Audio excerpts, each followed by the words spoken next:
Hermanos y hermanas, les damos la bienvenida al Devocional Mundial para Jóvenes Adultos. Se transmite desde el Tabernáculo en Salt Lake City, Utah. En especial, queremos dar la bienvenida a aquellos que asisten por primera vez. Esperamos que estos devocionales los fortalezcan y sean una bendición en sus vidas.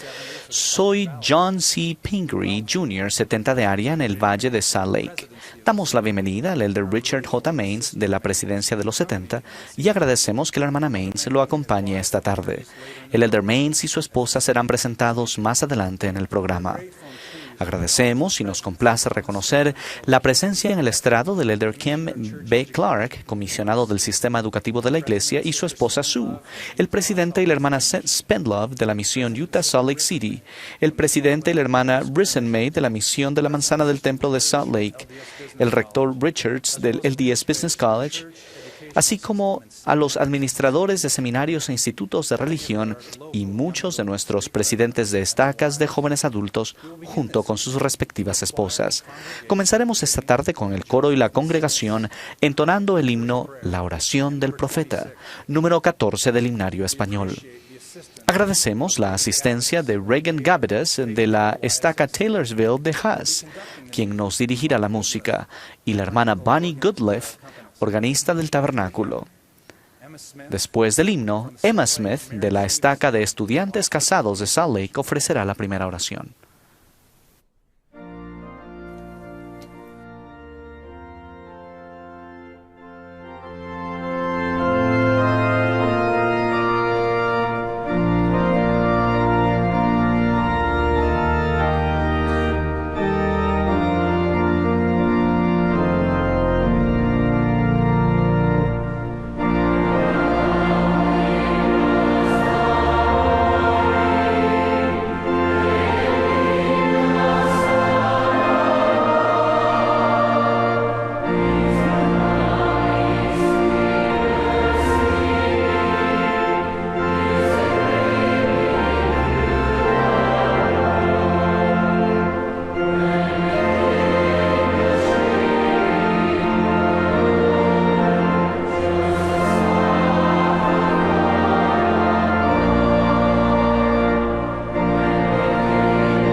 Our wonderful Father in heaven, Nuestro Padre Celestial, estamos agradecidos en este día de reposo por la oportunidad de reunirnos acá como amigos y familias y oramos que el Espíritu estará con nosotros y que sentiremos y seremos guiados y fortalecidos.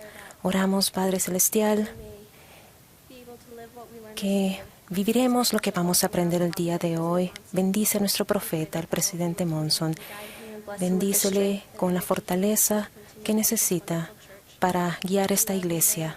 Te amamos, Padre, y decimos estas cosas en el nombre de Jesucristo. Amén.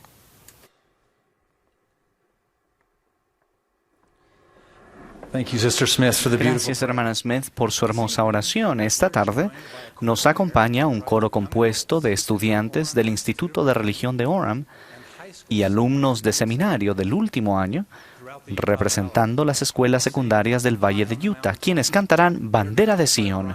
Los dirigirá Ryan Eggett, director de música en el Instituto de la Universidad del Valle de Utah, con acompañamiento de los organistas del tabernáculo Bunny Goodliff y Linda Margetts. Después del número musical tendremos el placer de escuchar a la hermana Nancy J. Maines, seguida del Elder Maines. Al terminar el Elder Maines, el coro entonará Firmes creced en la fe. La última oración la ofrecerá Drew Moran, presidente de Quórum de Élderes en uno de los barrios de la estaca Holiday Haas. Ahora tengo el privilegio de presentar a los oradores de esta tarde. El elder Richard J. Maines fue sostenido como 70 autoridad general de la Iglesia de Jesucristo de los Santos de los Últimos Días el 5 de abril de 1997. Fue nombrado miembro de la presidencia de los 70 el 20 de enero de 2012. El elder Maines ha servido como presidente de área en Filipinas y Sudamérica Oeste.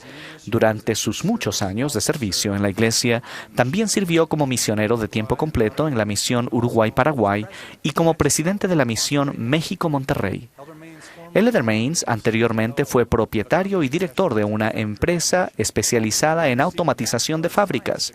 Recibió su licenciatura de BYU en gestión empresarial y una maestría en administración de empresas de la Thunderbird School of Global Management.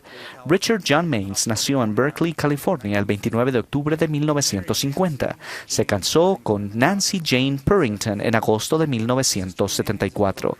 La hermana Maines ha dedicado su vida a su familia y a servir en la iglesia. Ha servido en puestos de enseñanza y liderazgo en todas las organizaciones auxiliares de mujeres de la iglesia. El elder y la hermana Maines tienen 4 hijos y 11 nietos. Ahora el coro cantará Bandera de Sion.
I am very happy to be here Estoy tonight. muy feliz por estar acá esta noche con mi esposo y también agradezco la oportunidad de dirigirles la palabra. Cuando mi esposo me dijo que él iba a hablar sobre la restauración del Evangelio, en particular sobre la primera visión de José Smith, comentamos sobre el impacto que ese tema había tenido en mi vida y cómo mi experiencia podría tener una influencia positiva para fortalecer la fe de ustedes. Soy conversa a la iglesia y me gustaría compartir con ustedes mi más preciada experiencia, la historia de mi conversión. Crecí en un hogar lleno de amor y tengo padres maravillosos. No íbamos a la iglesia a menudo, pero por ser miembros de la iglesia presbiteriana, siempre íbamos en Navidad y en la Pascua de Resurrección, y a veces mi madre me llevaba a la escuela dominical. Allí fue donde obtuve por primera vez mi testimonio del Salvador. Me encantaba oír las historias sobre Jesús y sabía que Él era algo especial. De niña sentía la necesidad de decir mis oraciones antes de acostarme por la noche. Sabía que el Padre Celestial me escuchaba. Luego de cumplir 20 años, salí en citas con chicos y pasaba por muchas de las frustraciones, desilusiones y desalientos que a veces ocurren al salir en citas. Tal vez algunos de ustedes han tenido esos mismos sentimientos, pero hay una diferencia. Ustedes tienen el Evangelio de Jesucristo en sus vidas y eso es una gran bendición. El Evangelio da propósito, fuerza y también da esperanza. En ese punto de mi vida sabía que faltaba algo. Sentía que no tenía ningún verdadero propósito ni dirección en mi vida. Empecé a ir a diferentes iglesias con la esperanza de encontrar respuestas. Buscaba algo que le diera significado a mi vida, pero no sabía dónde encontrarlo. Un día, particularmente difícil, decidí que diría una oración. Así que me arrodillé al lado de mi cama, algo que por lo general no hacía, y le hablé con fervor al Padre Celestial, pidiéndome que me ayudara y le diera dirección a mi vida. Me sentí un poco mejor y seguí adelante con mis actividades diarias. Unos días más tarde recibí la respuesta a mi oración, cuando un exmisionero llegó a mi vida, y se llamaba Richard John Maines. Me pidió salir con él e hizo lo que hacen los buenos exmisioneros. Me preguntó si sabía algo sobre la iglesia y si alguna vez había leído el libro de Mormón. Al poco tiempo me dio un libro de Mormón para que lo leyera. Empecé a leerlo y una cosa que de inmediato me llamó la atención fue la portada, que decía, El libro de Mormón, otro testamento de Jesucristo. No tenía idea de que el libro de Mormón tratara sobre Jesús. También comencé a tomar las lecciones misionales y una luz se encendió en mi vida. Cuando los misioneros me enseñaron sobre el joven José que recibió la visita de Dios el Padre y su Hijo Jesucristo, que eran dos seres distintos, me pareció que era verdad, como algo que siempre había sentido y creído, pero no era lo que enseñaban en mi iglesia. La primera visión fue una parte importante de mi conversión. Sentí una conexión con José Smith porque él tenía la misma pregunta que yo tenía. ¿Dónde puedo encontrar la verdad? El Padre Celestial le contestó a él su oración y contestó la mía. Seguí tomando todas las lecciones y sabía en mi corazón que lo que se enseñaba era cierto. El exmisionero Richard John Maines me bautizó ese verano. Seguimos saliendo juntos y un año más tarde nos casamos en el templo de Manti, Utah. Ahora bien, eso fue solo el comienzo de mi conversión. Al igual que con muchos de nosotros, la conversión es un proceso. Debemos nutrir y fortalecer nuestro testimonio cada día al leer las Escrituras, orar, ir a la iglesia, asistir al templo y seguir al profeta. Las Escrituras deben ser una parte importante de nuestra vida. Cuando era una jovencita que no era miembro de la iglesia, se me pidió que eligiera una escritura para memorizar, y escogí Proverbios 3, 5, 6. Confía en Jehová con todo tu corazón y no te apoyes en tu propia prudencia.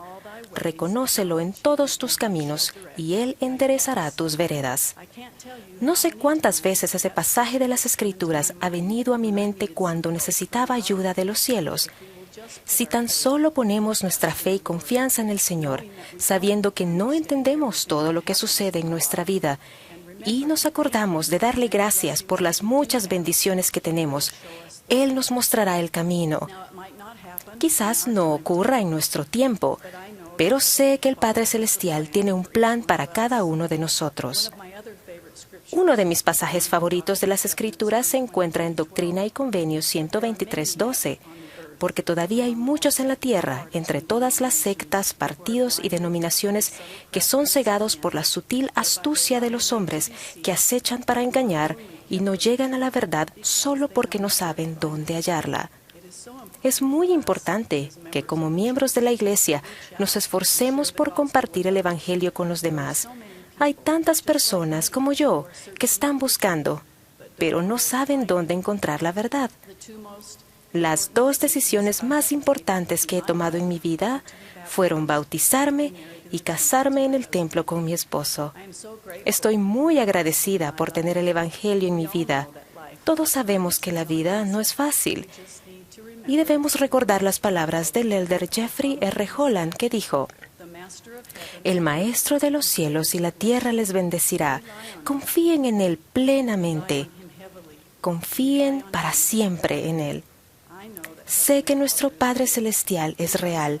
Él nos ama y escucha nuestras oraciones. Sé que Jesucristo es nuestro Salvador. Él murió por cada uno de nosotros y nos dio el don del arrepentimiento, que nos permite hacer los cambios en nuestras vidas para ser mejores cada día. Sé que tenemos un profeta viviente, el presidente Thomas S. Monson, y sé que el profeta José Smith vio al Padre y al Hijo y nos dio el Libro de Mormón, otro testamento de Jesucristo. Ruego que sigamos fortaleciendo y nutriendo nuestros testimonios todos los días al hacer las cosas que nos han enseñado el Salvador y nuestros profetas. Es mi oración que sigamos confiando en el Señor y que sepamos que Él sabe quiénes son ustedes y que Él los dirigirá en su camino. Y digo estas cosas en el nombre de Jesucristo. Amén.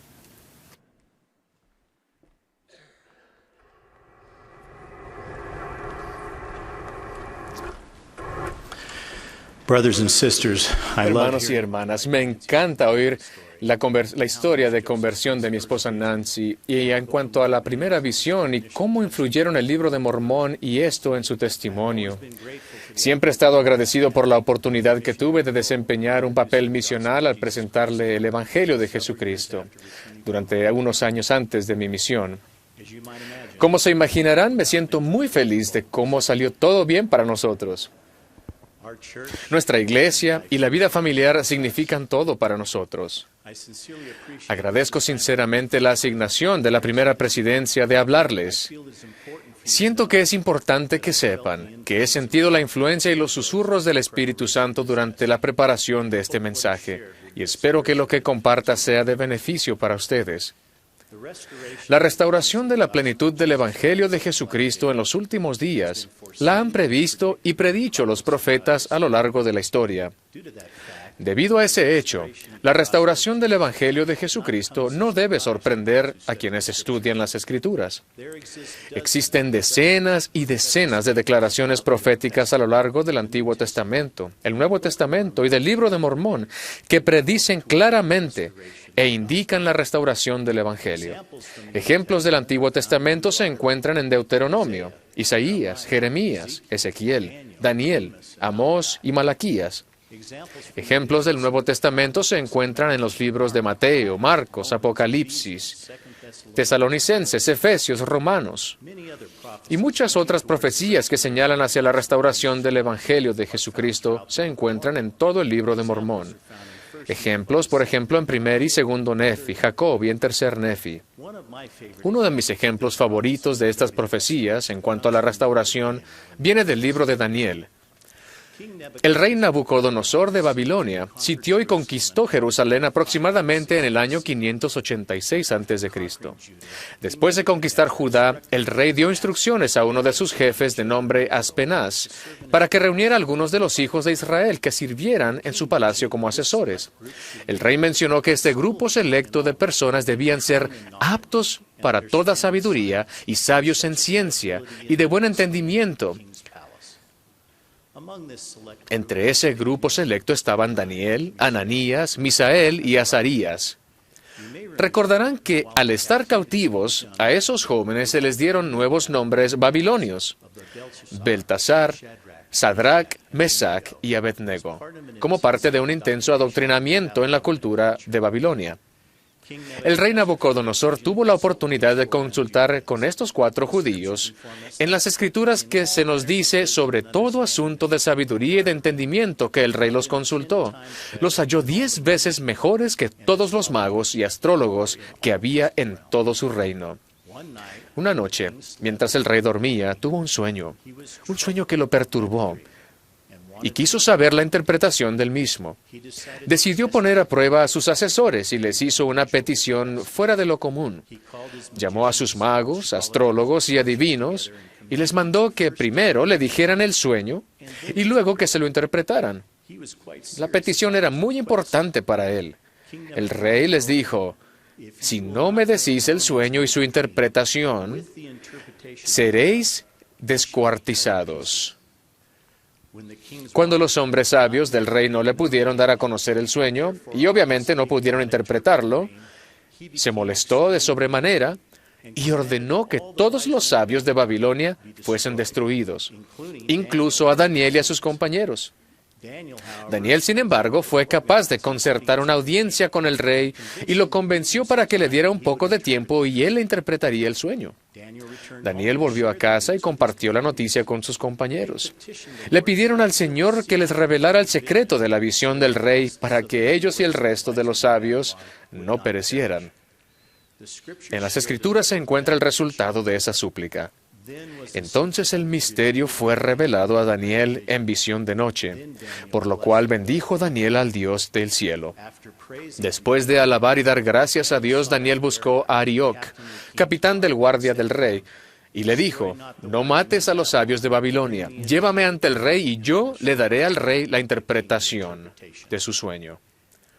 Arioc llevó prontamente a Daniel ante el rey y dijo: he hallado un hombre de los cautivos de Judá, el cual dará al rey la interpretación.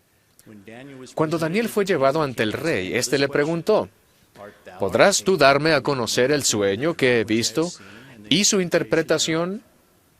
Daniel contestó: el misterio que el rey quiere saber, ni sabios, ni astrólogos, ni magos, ni adivinos lo pueden declarar al rey. Pero hay un Dios en los cielos que revela los misterios, y Él ha hecho saber al rey Nabucodonosor lo que ha de acontecer en los postreros días. Tu sueño y las visiones de tu cabeza en tu cama son estos. Entonces Daniel reveló el sueño al rey y afirmó: tú, oh rey, mirabas y he aquí había una gran imagen. Esta imagen, que era muy grande y cuya gloria era muy sublime, estaba de pie delante de ti y su aspecto era terrible. La cabeza de esta imagen era de oro, su pecho y brazos de plata y su vientre y muslos de bronce.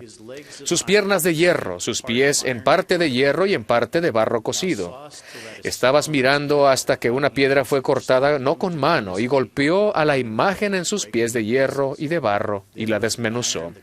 Entonces fueron desmenuzados también el hierro, el barro, el bronce y se convirtió como el rastro sin ninguna seña de ellos. Pero la piedra que golpeó la imagen se convirtió en un gran monte que llenó toda la tierra. Después de relatar el contenido del sueño al rey, Daniel procedió a compartir la interpretación del sueño con el rey.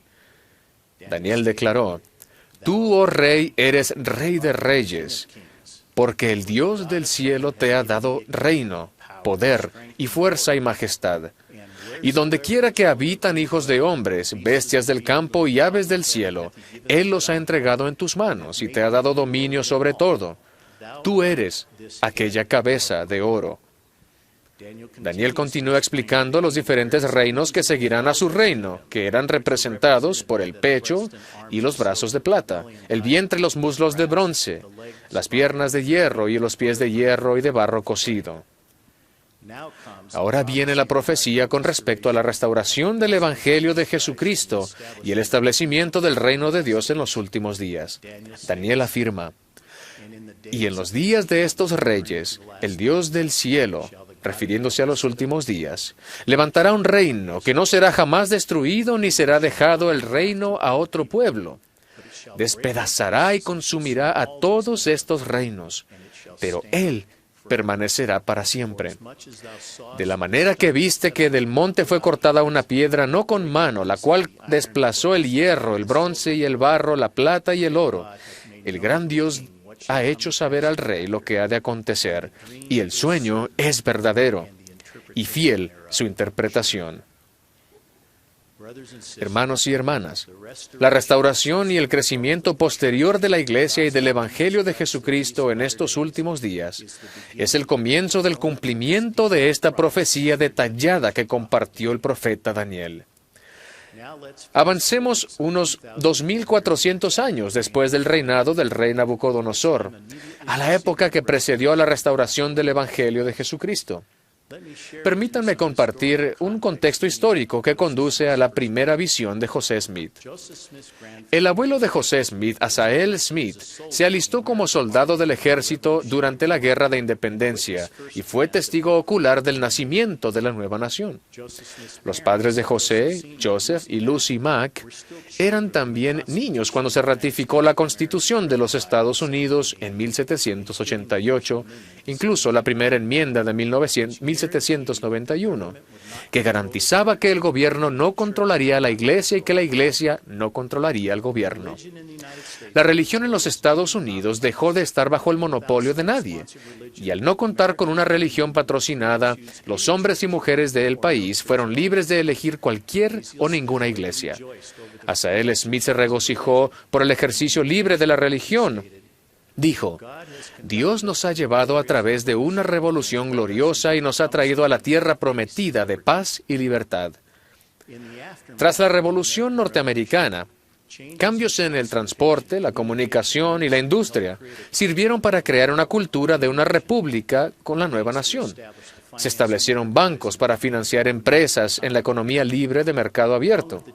Junto con los cambios en la sociedad y la cultura, una serie de renacimientos religiosos que duró décadas comenzó a fines de 1790, conocido como el Segundo Gran Despertar. Esos renacimientos se caracterizaban por reuniones al aire libre, predicación entusiasta y emotiva, y conversiones de un gran número de personas. Los mayores beneficiarios del Segundo Gran Despertar eran los bautistas y los metodistas, que rechazaron la popular doctrina calvinista de la predestinación, tal como se enseñaba en aquel entonces. Los calvinistas se imaginaban a Dios como un soberano arbitrario que misteriosamente predestinaba a hombres y a mujeres a la salvación. Para calvinistas, los hombres y mujeres, como consecuencia de la caída, eran pecadores, depravados, sin poder elegir la salvación por medio de Cristo. Los bautistas y los metodistas predicaban de un Dios más benévolo y recalcaban la salvación como una elección individual. Ese punto de vista de la salvación provenía de la teología arminiana, o las doctrinas del teólogo holandés Jacobo Arminio.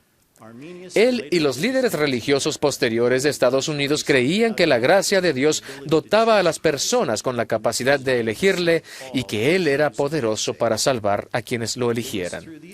Fue a través de esas ideas sobre la salvación que la familia de José maniobró ese compromiso. El abuelo y el padre de José Smith, Asael y Joseph, llegaron a aceptar el punto de vista arminio de un Dios benévolo y amoroso. Asael Smith escribió: Jesucristo bien puede salvar a todas las personas, así como a una sola. Él y Joseph se consideraban universalistas y creían que Dios redimiría a toda la humanidad sin excepciones, esencialmente lo contrario de los conceptos más selectivos que tenían los calvinistas. Los antecedentes de Lucy Mack se desconocían en 1802, cuando ésta padeció una enfermedad grave y prometió a Dios que haría todo lo posible por servirle. Tras recuperarse, Lucy escribió lo siguiente: Dije poco sobre el tema de la religión, aunque ocupaba mi mente en su totalidad. Joseph y Lucy se trasladarían de una ciudad a otra en busca de salvación tanto temporal como espiritual. Durante ese tiempo inquietante de trasladarse de una ciudad a otra, nació Joseph Smith en Sharon, Vermont, el 23 de diciembre de 1805. Con el tiempo, la familia se instaló en Palmyra, Nueva York, cerca de Manchester. La familia Smith encontró un bullicioso ambiente religioso cerca de su hogar. Bautistas, presbiterianos y metodistas tuvieron un crecimiento notable en esa región entre 1816 y 1821, lo cual resultó en la formación de una congregación presbiteriana y construcción de nuevo centro de reuniones metodista y conversión de cientos de hombres y mujeres. Lucy intentó el presbiterianismo, pero en sus palabras todo era vacío. Intentó el metodismo, pero Joseph la disuadió para que no siguiera adelante, ya que él y su padre tenían poca fe en esas doctrinas. Mientras que los Smith permanecieron sin iglesia, trataron de enseñar a sus hijos principios cristianos en el hogar, incluyendo la lectura de la Biblia y la oración personal. José Smith asistió a varias reuniones de renacimiento religioso con su familia. Sintió la fuerte influencia de las enseñanzas y conversaciones de su padre, quien buscó y no pudo encontrar entre las sectas evangelistas alguna que estuviese organizada como la antigua Iglesia de Jesucristo. José escuchaba y meditaba durante el estudio familiar de la Biblia. A los 12 años de edad, empezó a preocuparse por sus pecados y el bienestar de su alma inmortal, lo que lo llevó a investigar las Escrituras por sí mismo. Cuando cumplió los 14 años, José escribió: un día estaba leyendo la Epístola de Santiago, primer capítulo y 5º versículo, que dice: si alguno de vosotros tiene falta de sabiduría, pídala a Dios, quien da a todos abundantemente y sin reproche, y le será dada. Ningún pasaje de las Escrituras jamás penetró el corazón de un hombre con más fuerza que este, en esta ocasión el mío. Pareció introducirse con inmenso poder en cada fibra de mi corazón.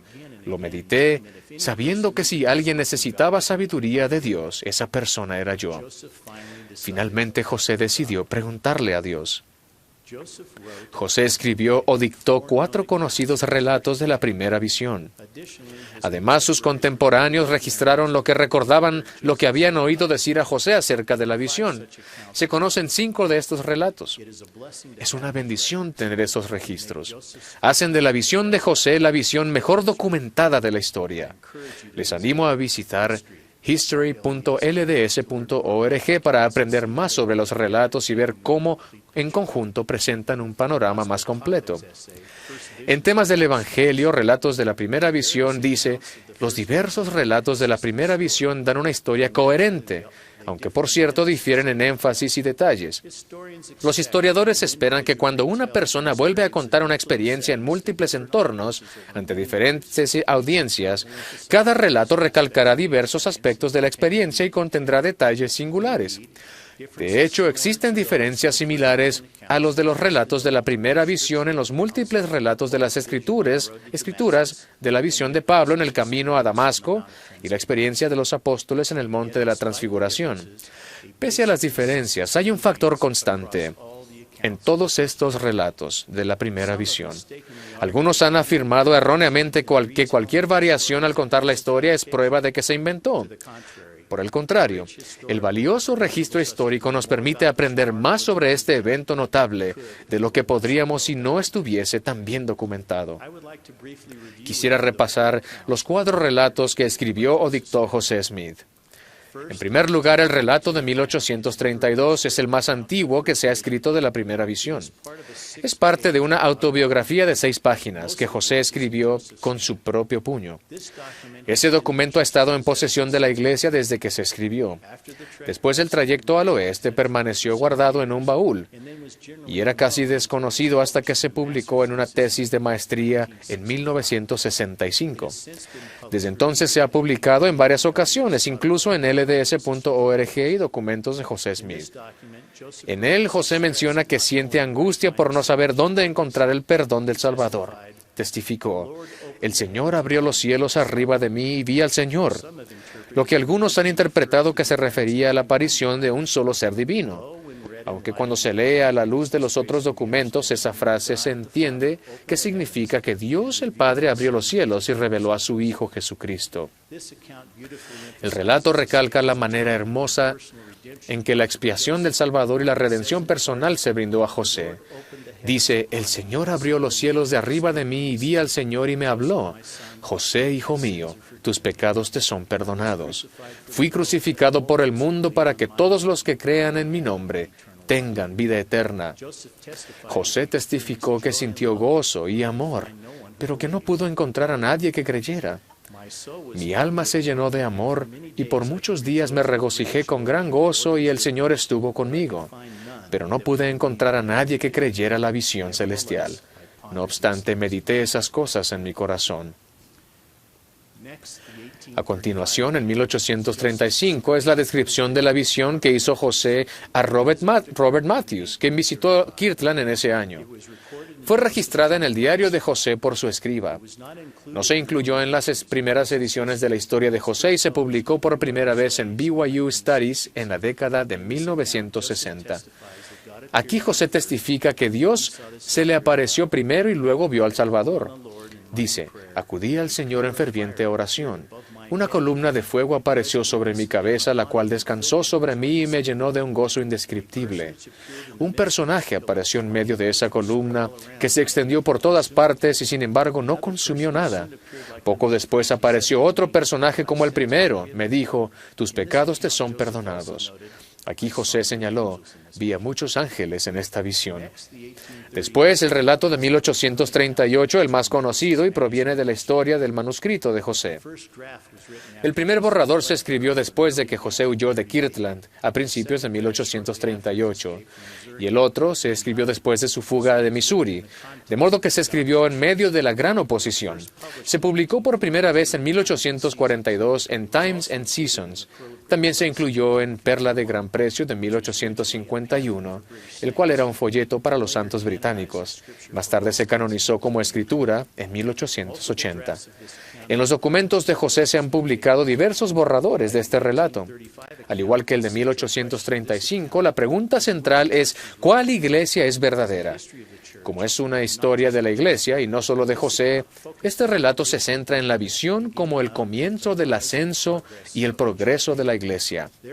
Por lo tanto, no incluye la información sobre el perdón personal que se mencionó en los dos relatos anteriores. Finalmente, el de 1842 es una respuesta a una solicitud de información de parte de John Wentworth, el editor del diario Chicago Democrat. José le escribió una carta que incluía no solo los artículos de fe, sino también una descripción de su primera visión.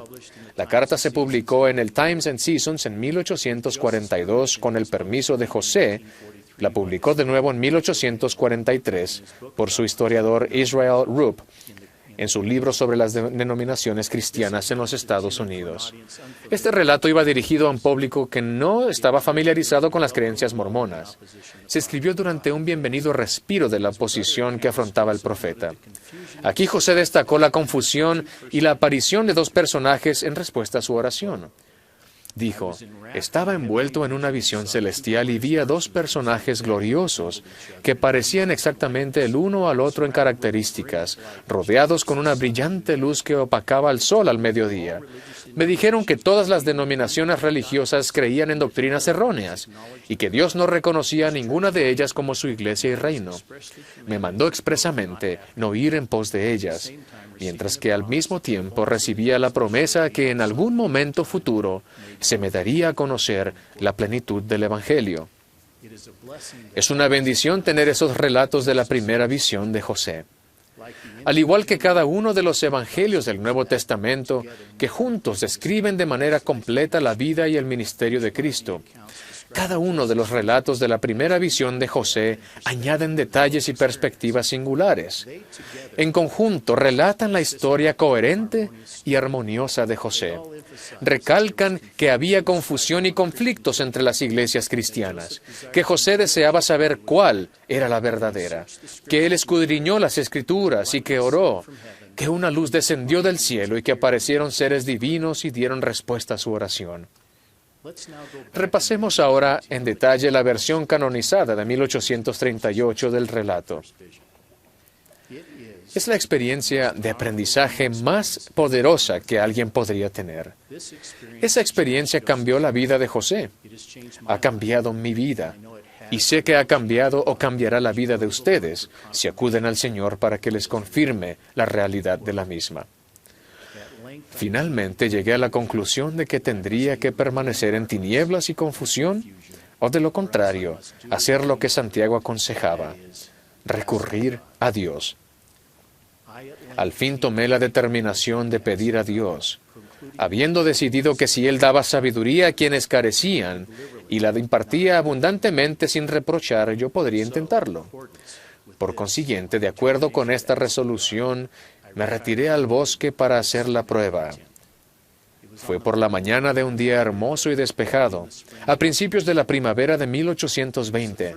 Era la primera vez en mi vida que hacía tal intento, porque en medio de toda mi ansiedad hasta ahora no había procurado orar vocalmente. Después de apartarme al lugar que previamente había designado, mirando a mi derredor y encontrándome solo, me arrodillé y empecé a elevar a Dios el deseo de mi corazón. Apenas lo hube hecho, cuando súbitamente se apoderó de mí una fuerza que me dominó por completo, y surtió tan asombrosa influencia en mí que se me trabó la lengua, de modo que no pude hablar. Una densa oscuridad se formó alrededor de mí, y por un momento me pareció que estaba destinado a una destrucción repentina. Esforzándome con todo mi aliento por pedirle a Dios que me librara del poder de ese enemigo, y en el momento en que estaba por hundirme en la desesperación y entregarme a la destrucción, no a una ruina imaginaria, sino al poder de un ser efectivo, del mundo invisible que ejercía una fuerza tan asombrosa como yo nunca había sentido en ningún otro ser. En este momento de tan grande alarma, vi una columna de luz más brillante que el sol.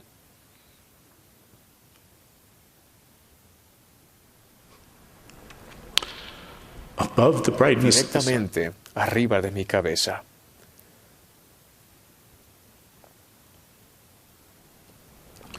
which descended Y gradually esta luz gradualmente descendió hasta descansar sobre mí. No bien se apareció, me sentí libre del enemigo que me había sujetado. Al reposar sobre mí la luz, vi en el aire arriba de mí a dos personajes, cuyo fulgor y gloria no admiten descripción. Uno de ellos me habló, llamándome por mi nombre, y dijo, señalando al otro, «Este es mi Hijo amado, escúchalo». Había sido mi objeto recurrir al Señor para saber cuál de las sectas era verdadera, a fin de saber a cuál unirme.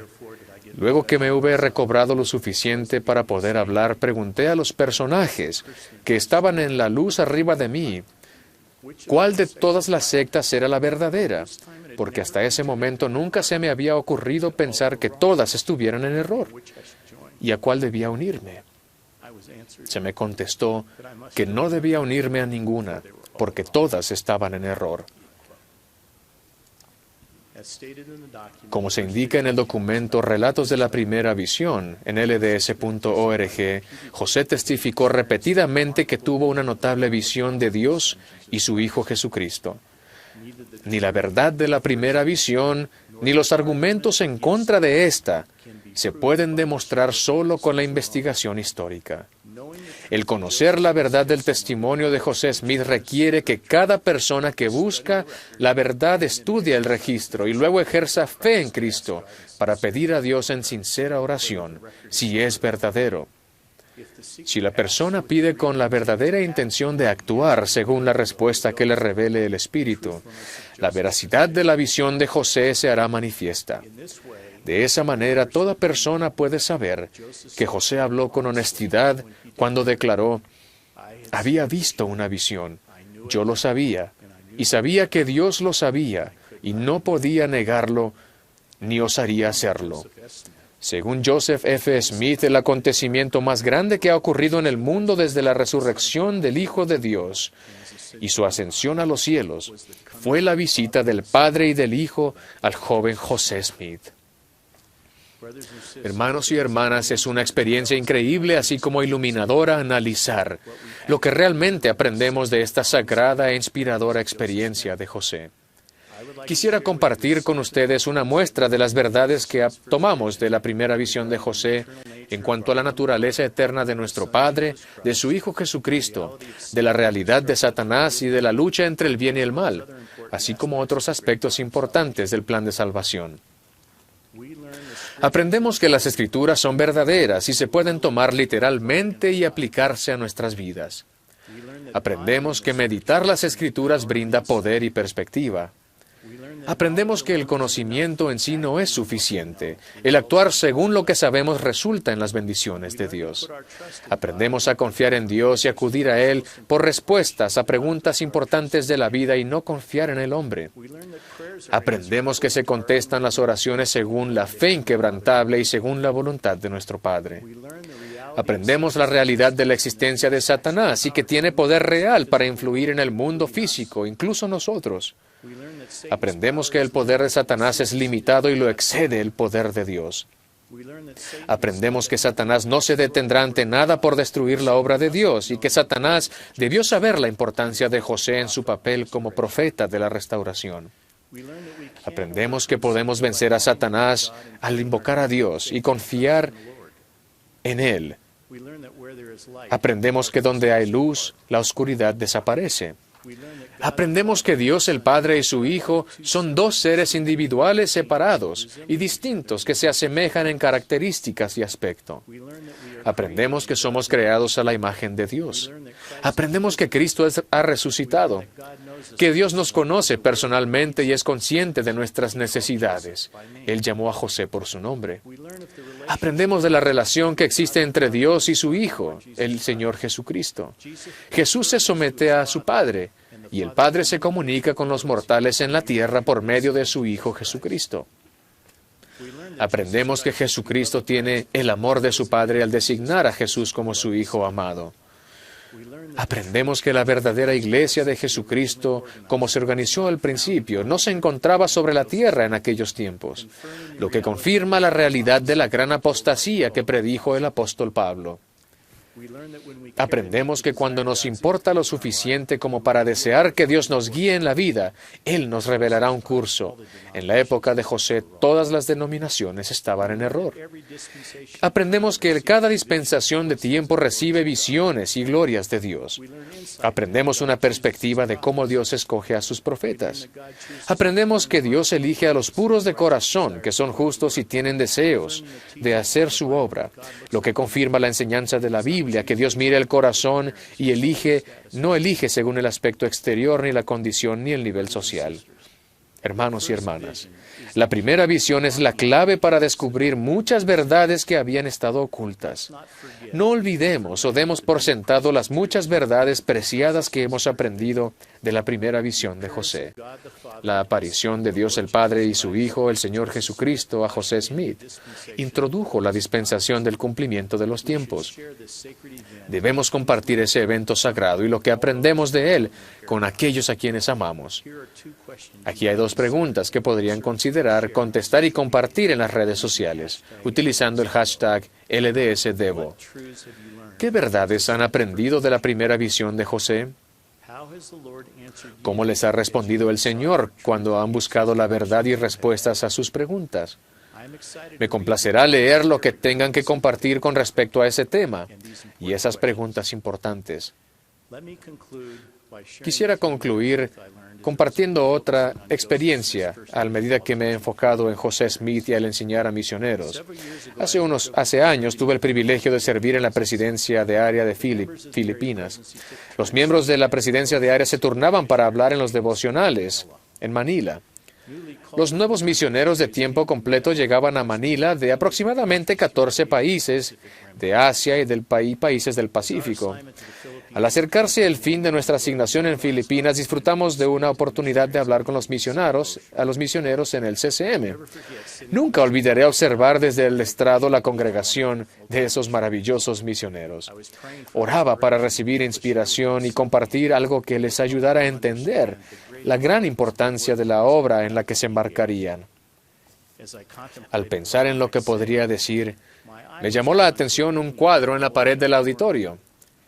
Era una pintura que tal vez hayan visto en la pared de su capilla. Era la famosa pintura del artista Del Parson de la Primera Visión, que representa al joven de 14 años arrodillado en la arboleda, recibiendo instrucciones de nuestro Padre y Jesucristo. Al empezar mi mensaje a los misioneros, señalé la pintura de la Primera Visión y expliqué que José Smith en ese momento, arrodillado en la arboleda sagrada, suplicando para tener guía en su vida, representa a todos los investigadores pasados, presentes y futuros que buscan la verdad. ¿Por qué? Porque él tenía la misma pregunta que han tenido todos los investigadores honestos y sinceros. Cuando preguntó al Señor cuál de las sectas era verdadera, él buscaba la verdad, buscaba su propósito en la vida, buscaba el gran plan de salvación de nuestro Padre Celestial. ¿Había misioneros autorizados en la tierra en el momento en que José hizo esa oración? No, no lo había. Por lo tanto, en ese momento sagrado, el Padre Celestial y su Hijo amado Jesucristo se le aparecieron y respondieron a la petición del joven José. Y se dio comienzo a la restauración de la plenitud del Evangelio de Jesucristo. Al igual que José, los investigadores que tienen más probabilidades de hacer y guardar compromisos y progresar hacia el bautismo son los que buscan activamente la verdad y su propósito en la tierra. Esto no solo es una lección importante para los misioneros, sino para todos nosotros al compartir el Evangelio. Es importante destacar que muchos de los que buscan dirección y propósito se ven representados por el grupo que participa en este devocional. Ellos son sus amigos y colegas. Mi esposa Nancy, que tenía la edad de ustedes, fue una de las que buscaba la verdad y su propósito en la vida. Mis jóvenes amigos, qué bendición tan increíble tenemos de nacer en una época en que el Evangelio de Jesucristo ha sido restaurado en su plenitud. Les atestiguo y testifico que José Smith recibió la visita de Dios el Padre y de su Hijo, el Señor Jesucristo, aquel hermoso día de primavera de 1820. Testifico que la información sagrada que compartieron a José y que él recibió humildemente fue en cumplimiento de las declaraciones proféticas que pronunciaron los santos profetas de la historia de la tierra. También testifico que las libertades que se lograron con la creación y fundación de los Estados Unidos de América sirvieron para preparar el camino de la restauración.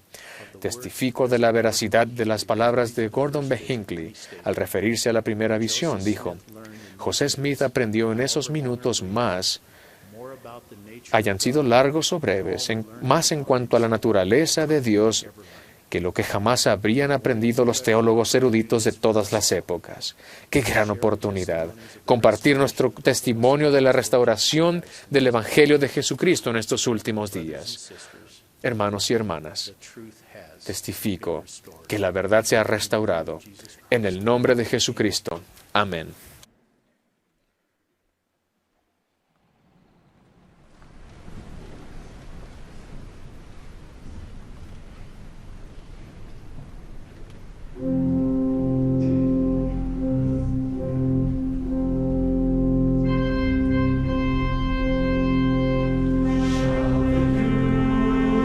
Zion falter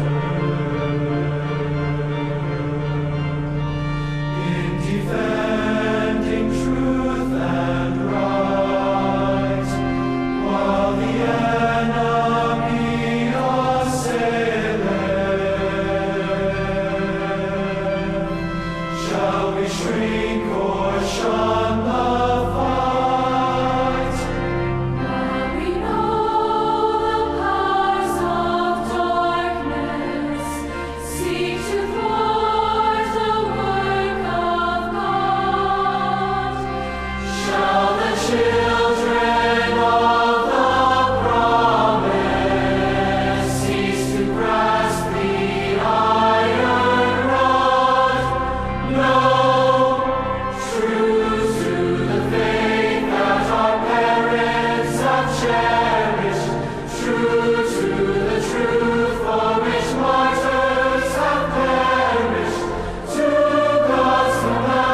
Our kind and gracious Heavenly Nuestro Father, amado Padre Celestial, we are truly grateful for the opportunity en verdad estamos agradecidos por la oportunidad que hemos tenido de reunirnos en todo el mundo como jóvenes adultos para ser instruidos y edificados por la hermana y el Elder Mains. Gracias por la restauración de Jesucristo, del Evangelio de Jesucristo, y por el valor y la fe de José Smith, appear to him with thy Son. y que te apareciste a él con tu Hijo para restaurar el Evangelio en su plenitud. Gracias por la oportunidad de estar en esta tierra ahora cuando el Evangelio está restaurado. Te rogamos que nos ayudes a encontrar maneras de compartir las verdades de la primera visión con aquellos que nos rodean, que seamos fortalecidos y que seamos uno en el cuerpo de Cristo.